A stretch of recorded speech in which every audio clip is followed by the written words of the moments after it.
خرم صاحب، کل رات سے لے کر اب تک جو ایونٹس ہوئے ہیں مودی کی زیر صدارت، ایک تو کل سیکیورٹی اجلاس ہوا، ایک آج بھی ہو چکا ہے، پھر اس کے بعد ایل او سی پر فائرنگ ہوئی اسمال آرم کے ساتھ، اور اس کے بعد جو پھر رافیل طیارے پیٹرولنگ کے لیے آئے، ان تمام ایونٹس کو اگر دیکھا جائے تو ایک بات تو اب طے ہے کہ انڈیا نے ایک مائنڈ بنا لیا ہے کہ اس نے کچھ کرنا ضرور ہے، اس نے پاکستان پر حملہ ضرور کرنا ہے، لیکن اب سوال یہ ہے کہ کب، کہاں پر اور کیسے۔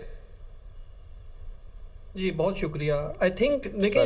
بہت زیادہ جو ہائی پروفائل میٹنگز ہو رہی ہیں ان سے ایک بات تو واضح ہے، جو اگر آپ پہلی والی میٹنگ دیکھیں جس میں کیبنٹ کمیٹی آف سیکیورٹی کی جو میٹنگ ہوئی تھی، یا جو ابھی میٹنگ ہوئی ہے، اور پھر اس کے علاوہ جو مودی کی میٹنگ ہوئی ہے جو اس کے ملٹری ایکسپرٹس ہیں اور جو ان کے آفیشلز ہیں، کہ ایک طرف تو پولیٹیکل کمٹمنٹ ہے، پولیٹیکل ٹریپ، ایک کمٹمنٹ ٹریپ ہے مودی کی طرف سے، جو کہ وہ بہت زیادہ دعوے انہوں نے کیے، بہار کے اندر بھی جلسے کے اندر انہوں نے خطاب کیا اور بڑی بڑی جو ہے وہ باتیں کی، اور دوسری طرف جو ہارڈ گراؤنڈ ریالٹیز ہیں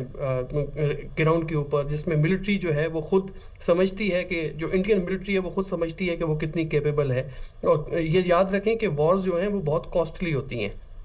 سو آپ کو ایک کلیئر ڈیوائڈ نظر آئے گی جہاں پہ ملٹری جو ہے ان کی وہ ابھی تک جو ہے وہ کھل کر سامنے نہیں آ رہی، بٹ اس کو لگتا ہے کہ مودی جو ہے یا جو بی جے پی کی گورنمنٹ ہے وہ دھکیل رہے ہیں ٹورڈز اے وار،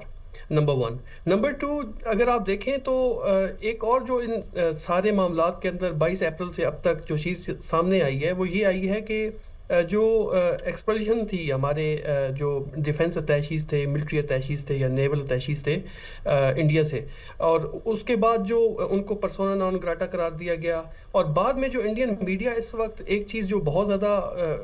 ابھار رہا ہے، جس کے اوپر وہ بہت زیادہ انسٹیگیٹ کر رہا ہے، وہ ٹرائی کر رہے ہیں کسی طریقے سے جو عسکری ادارے ہیں ان کو سنگل آؤٹ کیا جائے پاکستان کے اندر،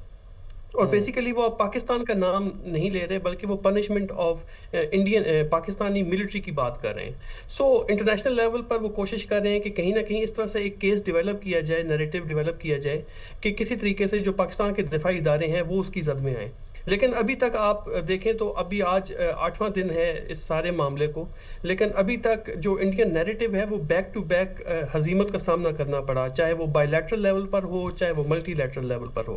جو یو این سیکیورٹی کونسل کی ریزولوشن تھی اس کا جو ٹیکسٹ تھا وہ ڈائلیوٹ ہوا، پھر اس کے علاوہ جو ایکسپیکٹیشن تھی کہ شاید جو ویسٹرن کمیونٹی یو ایس وہاں سے بہت سپورٹیو بیانات آئیں گے، تو ٹرمپ کی طرف سے بھی جو بیان آیا ہے وہ کافی حد تک جو ہے وہ ان کے ساتھ، ان لوگوں کے ساتھ ہمدردی کا اظہار تو کر رہے ہیں جن کی جانیں ضائع ہوئیں، بٹ دوسری طرف وہ پاکستان کو مورد الزام نہیں ٹھہرا رہے۔ سو آپ کو انٹرنیشنل لیول پر جو نیریٹو ہے انڈیا کا وہ بہت زیادہ اس کو جو ہے پذیرائی نہیں ملی۔ جیسے کہ آپ پہلے بات کر رہے تھے کچھ دیر پہلے کہ مودی کی 2 میٹنگز ہوئی ہیں، اب یہاں پر ایک بڑا امپورٹنٹ کویسچن یہ ہے کہ مودی کیا خود یہ آپریشن اگر کوئی کرنا چاہ رہے ہیں یا پھر پریشر میں آ کر کرنا چاہ رہے ہیں؟ پریشر اس طرح سے کہ بی جے پی کے رہنماؤں کے ایما پر مسلمانوں پر تشدد ہو رہا ہے اس وقت انڈیا میں، مساجد میں توہین آمیز پوسٹرز لگائے جا رہے ہیں، پھر مسلمانوں کی معاشی بائیکاٹ کی مہم چل رہی ہے، 21 سے زائد اینٹی مسلم تشدد کے واقعات ابھی تک رپورٹ ہو چکے ہیں اور ابھی تک یہ سلسلہ جاری ہے۔ پھر جو واشنگٹن ڈی سی کے centre for studies of organised hate ہے، اس نے بھی یہ رپورٹ کیا ہے کہ بھارت میں مسلم دشمنی بڑھ چکی ہے۔ تو کویسچن یہ ریز ہوتا ہے کہ مودی کیا اس سب پریشر میں آ کر اور وہاں کی میڈیا جو ہے اس کے پریشر میں آ کر کچھ کرنا چاہ رہا ہے؟ دیکھیں میں نے جیسے پہلے کہا کہ ان کا اپنا خود کا جو ہے وہ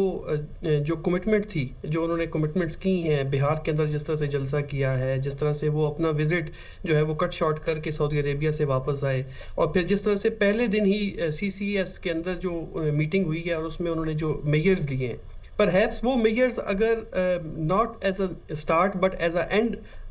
اس کو لیتے تو میرے خیال سے وہ زیادہ جو ہے نا وہ ایک سمجھا جاتا ہے کہ شاید بہتر تھا، کیوں، لیکن انہوں نے جو اسٹارٹ ہی لیا ہے وہ بہت بڑے لیول پر ایسکلیشن سے شروع کیا ہے، نمبر 1۔ نمبر 2، جو آپ بات کر رہے ہیں کہ ایک جو انفارچونیٹ جو وہاں پر اس وقت صورتحال پیدا ہو چکی ہے انڈیا کے اندر اقلیتوں کے خلاف، خاص طور پر مسلمانوں کے خلاف،